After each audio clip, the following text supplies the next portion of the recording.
আসসালামু আলাইকুম রহমতুল্লাহ। আরেকটা ভিডিও নিয়ে আসলাম, সেটি হলো ক্যাটাগরি বি হওয়াতে এই দুইটি শেয়ার বাড়তি অ্যাডভান্টেজ পায়। দেখেন, দুইটি শেয়ারের কথা বলবো যে বি ক্যাটাগরির শেয়ার হওয়া সত্ত্বেও এরা কিন্তু এদের শেয়ার কোয়ান্টিটি যা আছে বা নেট অ্যাসেট ভ্যালুটাও কিন্তু দুইটি শেয়ারেরই পজিটিভ ক্যাটাগরি বিতে অবস্থান করতেছে।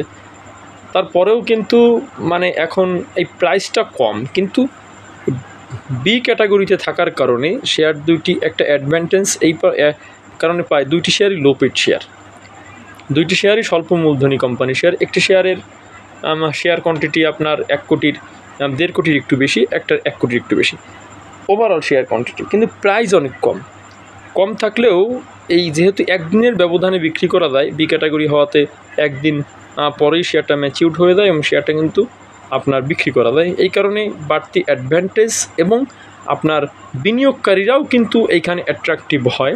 এখন যেখানে আছে এই জায়গাটা বিনিয়োগকারীদের অ্যাট্রাকটিভ হওয়া বা তাদের এঙ্গেজ হওয়ার আরও বেশি আরও বেশি হবে তারা, স্বাভাবিক কারণ শেয়ার দুইটা এখন একেবারে ডাউন প্রাইসে অবস্থান করতেছে। এর মধ্যে একটি শেয়ার হলো আনলিমা ইয়ার্ন। আপনি যদি দেখেন এই শেয়ার কোয়ান্টিটি 1 কোটি 79 লক্ষ, পাবলিক শেয়ার কোয়ান্টিটি 88 লক্ষ, প্রাইস 31 টাকা 60 পয়সা, 31 টাকা 60 পয়সা এর প্রাইস। তার মানে এই শেয়ারটা যদি আপনি নির্ণয় করেন, আপনার সাপ্লাই অ্যান্ড ডিমান্ড যদি একটু ক্যালকুলেশন করেন, তাহলে মাত্র 88 লক্ষ শেয়ার, যার প্রাইস অনলি 31 এখানে। এবং এই শেয়ারটা খুব ফ্লাকচুয়েশন হয়, আপনারা দেখবেন হয়তো বা 30 থেকে আবার 34, 5, 6 বা 40 বা 37 এই রেঞ্জে আসে, বা 31 থেকে আবার 36, 37 এই রেঞ্জে আসে।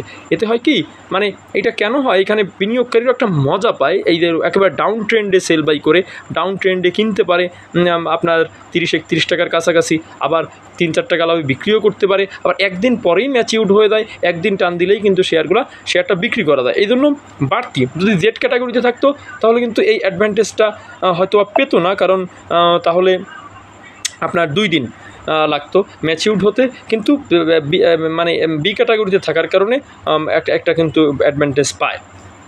দ্বিতীয় যে শেয়ারটি কথা বলবো তার আগে বলি, আমার যারা ক্লাস করতেছে তারা এতটুকু বুঝতেছে যে না, এই ক্লাসটা আমাদের আগে করার দরকার ছিল, বা এইভাবে মার্কেট আমরা কখনো বুঝিনি। তারা 1-2টা ক্লাস করে তারা এখানে কনভিন্স হয়ে পুরো ক্লাসটা করতেছে। আমার নেক্সট ক্লাসও শুরু হবে ইনশাল্লাহ আগামী মাসের 1 থেকে 5 তারিখের মধ্যে। যারা করতে চান আমার সঙ্গে এঙ্গেজ হতে পারবেন। দেখেন, দ্বিতীয় নম্বর যে শেয়ারটি সেটা হলো আইএসএন শেয়ারটা আরও লোপিড শেয়ার। এই শেয়ারটার শেয়ার কোয়ান্টিটি 1 কোটি 9 লক্ষ, পাবলিক হোল্ডিং 76 লক্ষ শেয়ার অনলি। এইটাও কিন্তু বি ক্যাটাগরিতে থাকার কারণে ম্যাচিউরড হয় তাড়াতাড়ি, একদিন পরে ম্যাচিউরড হয়, এবং শেয়ার কোয়ান্টিটি কম হওয়ার কারণে খুব বেশি ফ্লাকচুয়েশন হয়। 40, 42, 43 এই রেঞ্জে নেবে, আবারও 46, 47, 48 এই রেঞ্জে ওঠা। পাবলিক কিন্তু ডাউন ট্রেন্ডে কিনেই ডাউন ট্রেন্ডেই একটা প্রফিট করতে পারে, আবার কেনার পরে আবার নিচে নেমে যায় অনেক।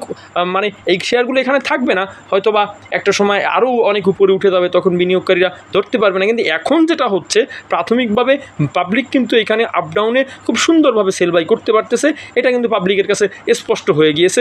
এই কারণে কিন্তু এদের ডিমান্ডও মোটামুটি নিচের দিকে আসলে পাবলিক অনেক কিনে না, হয়তো সারা বাংলাদেশ মিলে 50-60 হাজার কিনে, 1000, 1500, 2000 করে কিনে পাবলিক একটা ডিমান্ড, এবং কিছু পাবলিক কিন্তু এখান থেকে প্রফিট করতেছে। অতএব আমরাও যদি একটু বিচক্ষণতার সহিত এই শেয়ারগুলোতে ইনভেস্ট করতে পারি, আমরা কিন্তু একটা প্রফিট এখান থেকে টেক করতে পারবো। সকলে ভালো থাকবেন, সুস্থ থাকবেন। আসসালামু আলাইকুম।